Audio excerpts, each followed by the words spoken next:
Bonjour ou rebonjour à toutes et à tous si vous sortez de mes précédentes vidéos. En ce moment on n'arrête pas là, il y a eu plein de vidéos et il va y en avoir encore. Marvel Secret Invasion, la série Marvel que j'attendais le plus et la série Marvel qui ne m'a pas déçu, contrairement à quasiment toutes les autres à l'exception de Falcon et le Soldat de l'hiver.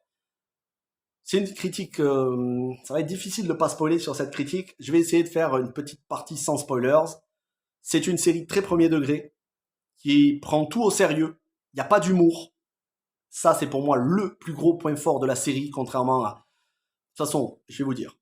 Pour moi, WandaVision est surcoté. Falcon et le Soldat de l'hiver, c'était jusqu'à présent la meilleure série Marvel parce que ça s'inscrivait dans la suite des Captain America et de Avengers au sens espionnage du terme. Donc, pour moi, ça en faisait la meilleure série. Loki a été une énorme déception, mais vraiment une énorme déception et je ne regarderai pas la saison 2. Parce que j'ai pas de temps à perdre avec des choses que j'aime pas, je ne regarderai pas la saison 2. Hawkeye était sympathique, mais oubliable. Ça aurait pu rentrer sur un film de 2 heures. Qu'est-ce qu'on a eu d'autre comme série? She-Hulk, j'en parle même pas parce que j'ai envie de rester poli. Miss Marvel, j'ai arrêté au bout d'un épisode, j'ai regardé le résumé, ça n'a aucun intérêt si ce n'est de la voir dans le film The Marvels.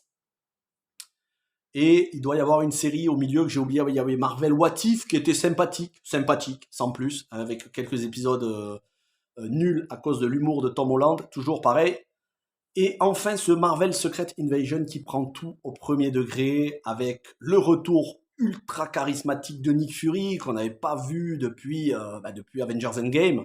On va voir tout le traumatisme de Nick Fury de s'être volatilisé pendant l'éclipse, c'est-à-dire le claque de doigts de Thanos.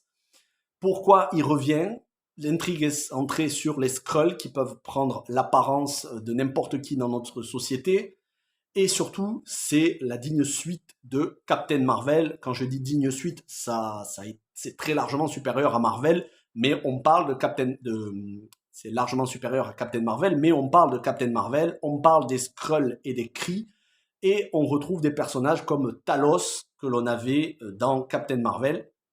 On retrouve Maria Hill, et on a plein d'autres surprises. Très premier degré. Pour moi, on est sur quelque chose à la fois dans la lignée de Captain Marvel, mais surtout dans la lignée de Captain America, le Soldat de l'hiver, qui est dans le top 5 pour moi des meilleurs films, dans le quasiment top 5 ou top 6 peut-être, des meilleurs films Marvel. C'est, comme je vous disais, on est dans quelque chose de sérieux et ça fait tellement, tellement de bien de pas avoir un humour qui tombe à plat comme Spider-Man No Way Home, comme Ant-Man, tout cet humour qui ne va plus du tout chez Marvel, qui fait que c'est catastrophique. Non, là, on a une très bonne série, c'est bien dosé niveau action et dialogue, c'est trépidant, il y a des choses qui arrivent qui sont des drames, du dramatique. Une très très bonne série Marvel, si seulement la phase 4 depuis la fin d'Avengers Endgame, si seulement la majorité des films et séries avaient ressemblé à ça, je pense qu'on ne ferait pas d'overdose de Marvel. Le problème de Marvel aujourd'hui, c'est que c'est inégal. Des séries avec un humour indigeste, des séries dont les effets spéciaux ne sont pas terminés, une overdose de séries parce que beaucoup trop nombreuses. Donc autant vous dire que moi, Echo, Ironheart, tout ça, je regarderai même pas. Loki saison 2, encore moins, surtout qu'ils ont dit qu'ils vont se concentrer sur la bisexualité du perso, et ça, vous le savez, hein, si vous avez vu mes vidéos récemment, ça passe pas, ça passera jamais. Donc à un moment donné, voilà, stop. Je me suis régalé, j'ai mangé les 6 épisodes d'affilée en une soirée, mais ça arrive trop tard pour sauver la qualité globale de Marvel. Et il faudrait vraiment que toutes les prochaines productions soient à la hauteur de celle-ci en termes de scénario, en termes de cohérence, pour pouvoir rehausser Marvel, ce qui pour l'instant n'est pas le cas. Surtout au vu de la bande-annonce de The Marvels. Donc je vais m'arrêter là pour la partie sans spoilers. Pour ceux qui n'ont pas encore vu la série, foncez, elle n'est pas très longue. Les 2 premiers épisodes font aux alentours de 50 minutes, le troisième une quarantaine de minutes, et les 3 derniers une demi-heure chacun. Donc voilà, vous voyez, vous en avez pour à peu près maximum 4h30 de visionnage sur l'ensemble de la mini-série. Je m'arrête là, likez, abonnez-vous, partagez, on va passer à la partie avec spoilers dans 5, 4, 3, 2, 1... Spoilers. Spoilers, Maria Hill qui meurt à la fin du premier épisode. Alors je me suis dit, ça va être... on va nous faire croire qu'elle est morte et finalement elle va revenir. C'était un montage pour faire croire aux méchants qu'elle était morte. Et non, c'est le méchant des Skrulls qui a évincé Talos, qui est devenu le chef des Skrulls et qui a fomenté toute cette guerre secrète, qui se fait passer pour Nick Fury, qui prend l'apparence de Nick Fury et qui le piège et qui tire sur Maria Hill et qui la tue. Et donc ça va faire un déclic chez Nick Fury qui va comprendre un peu la gravité, la profondeur de la menace. La fin de la série, Talos qui se sacrifie pour sauver des soldats, pour leur montrer que tous les Skrulls ne sont pas des dangers. Et surtout, Emilia Clarke, Gaïa, qui fait la fille de Talos, qui était enfant dans Captain Marvel, qui fait la fille de Talos, et qui va prendre ce que cherchait le chef des Skrulls, c'est-à-dire les échantillons ADN de tous les Avengers suite à la bataille que l'on avait eue à la fin de Avengers Infinity War et Endgame, surtout à la fin d'Avengers Endgame, je crois, donc de Infinity War. Ils avaient récolté ou la bataille de New York, je sais plus, une bataille des Avengers, je ne pourrais plus vous dire laquelle. Nick Fury avait récolté des éléments, enfin avait récolté de l'ADN et du sang de chacun pour pouvoir avoir accès au pouvoir. Et c'est ce que convoitaient les Skrulls. Et notamment le chef des Skrulls joué par Kingsley Ben-Adir qui est excellent, bien meilleur que dans Barbie d'ailleurs, parce qu'il joue dans Barbie, il fait un des Ken.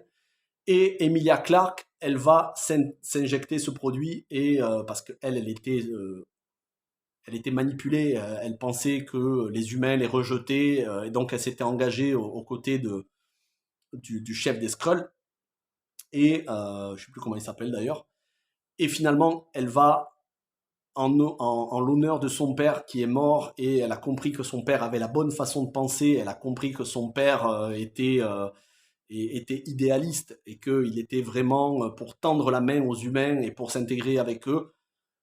Elle va continuer le combat de son père et elle va mettre hors d'état de nuire en se faisant injecter le pouvoir de tous les Avengers. Et donc dans un combat épique en fin de dernier épisode, elle a tous les pouvoirs, elle peut se transformer en Hulk, elle peut voler, elle peut être comme Captain Marvel, elle est multi-pouvoir.